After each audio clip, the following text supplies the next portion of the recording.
everyone, welcome to our channel Krishna Sir Online Classes.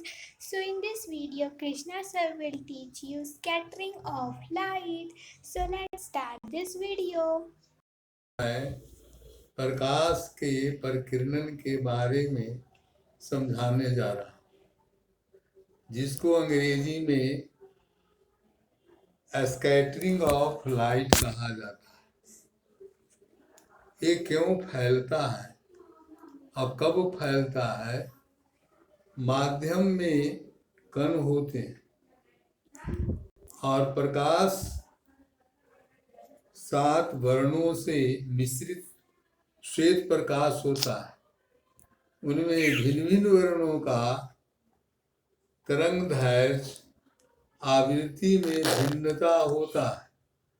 सबसे कम आवृत्ति वाला बैगनी वर्ण होता है, सबसे अधिक आवृत्ति वाला बैगनी वर्ण होता है और सबसे कम आवृत्ति वाला लाल वर्ण होता है। सबसे अधिक तरंगदैर्घ्य लाल वर्ण का होता है और सबसे छोटा तरंगदैर्घ्य बैगनी वर्ण का होता है। इसी तरह अन्य 6 वर्णों का भी तरंगदैर्घ्य 4000 एंगस्ट्रॉम और 7500 एंगस्ट्रॉम के बीच में ही होता है। आवृत्ति इसी और प्रकाश का वेग 3 लाख किलोमीटर प्रति सेकंड है। उसके तरंगदैर्घ्य से भाग देने पर अलग अलग वर्णों का आवृत्ति प्राप्त हो जाता है, जो हर्ट्ज में मिलता है। अब हम लोग क्यों प्रकाश उत्पन्न होता है, इसके बारे में पहले सोचें। तो प्रकाश उत्पन्न होने का मुख्य कारण है कि जब किसी पिंड को गर्म किया जाता है तो उसके इलेक्ट्रॉन में दोलन गति पैदा होता है। ताप के अनुसार उसका दोलन गति की संख्या अधिक और कम होता है। भिन्न भिन्न प्रकाश पर भिन्न भिन्न ताप पर प्रकाश का आवृत्ति अलग अलग होता है, जिसके कारण दृश्य और अदृश्य किरण उत्पन्न होते हैं। यह तरंग उत्पन्न होने का मुख्य कारण इलेक्ट्रॉन के दोलन गति से होता है, जिससे ऊर्जा का उत्सर्जन होता है और उत्सर्जित ऊर्जा प्रकाश के रूप में बैगनी से लेकर लाल वर्ण तक होता है। अब हम लोग ये तो उत्पत्ति के बारे में, प्रकाश की उत्पत्ति कैसे होता है। अब इसको हम स्कैटरिंग और प्रकीर्णन के बारे में सोचें। वायुमंडल में कैसे है और धूल कण है। ये प्रकाश के किरण जब इस माध्यम से गुजरता है तो सबसे कम तरंगदैर्घ्य वाला प्रकाश का प्रकीर्णन होता है, क्योंकि कण का आकार गोल होता है। माध्यम के कण का आकार गोल होता है और उस पर कम तरंगदैर्घ्य वाला, जिसका तरंगदैर्घ्य उसके आकार से छोटा होता है, वो उस पर पड़ करके उस पर पड़ता है और उसको माध्यम के कण अवशोषित कर लेता है और पुनः उनके भिन्न भिन्न दिशाओं में उत्सर्जित करने लगता है, जिससे उसी खास रंग के रूप में फैलता हुआ नजर आता है। यहाँ बैगनी वर्ण जो है ये छोटा कण पर पड़ता है, नीला वर्ण भी छोटा कण पर पड़ता है। तो इस वर्ण को एक कण सोख लेता है और सोखने से कण में जो इलेक्ट्रॉन मौजूद हैं उसमें दोलन गति पैदा होता है और उसके दोलन होने से पुनः लिया गया ऊर्जा पुनः उत्सर्जित होता है और उसी वर्ण के रूप में उत्सर्जित होता है दृश्य प्रकाश के रूप में। इसीलिए बैगनी और नीला प्रायः उत्सर्जित हो करके माने प्रकाश के परिकिरणन करता है, किंतु लाल वर्ण का तरंग दैर्घ्य अधिक होता है। वायुमंडल के माध्यम के कण का आकार लाल वर्ण के तरंग दैर्घ्य से छोटा होता है।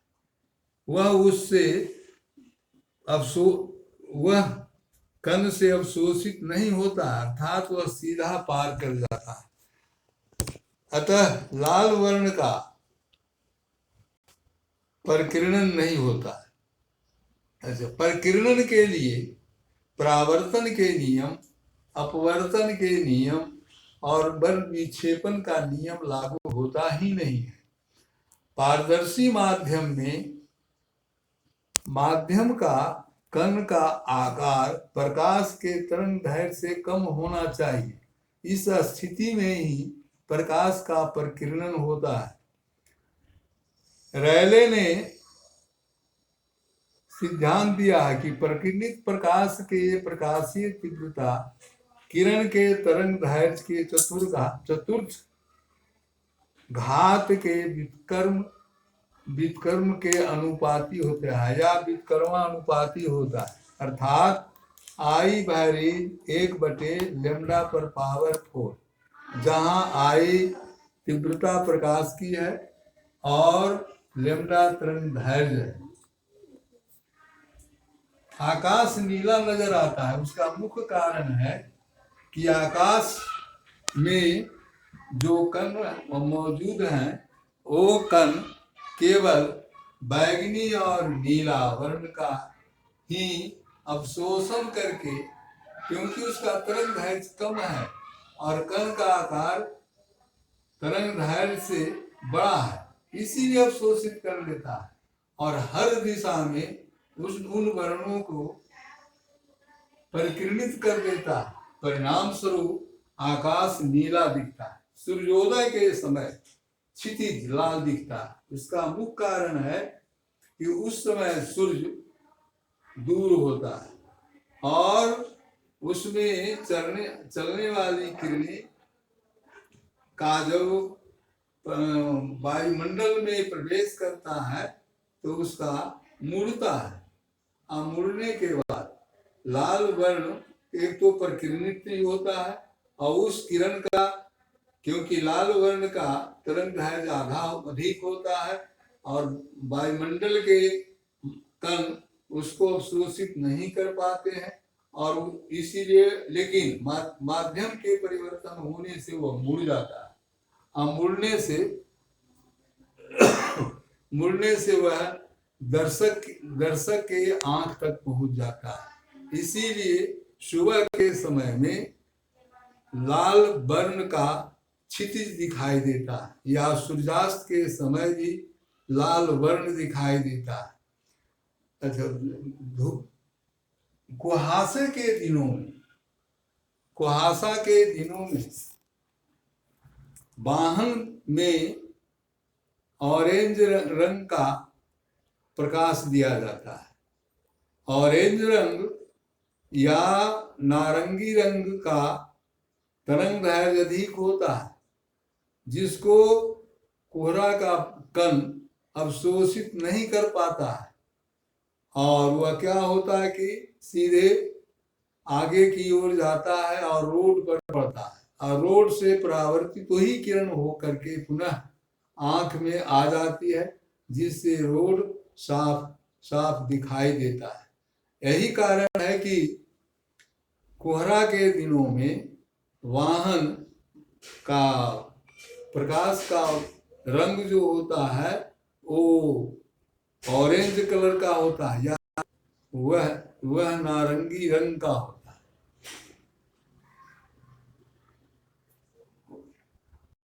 So if you like this video, then like to this video and subscribe to our channel. Now we will meet in our next video. Till then, bye bye.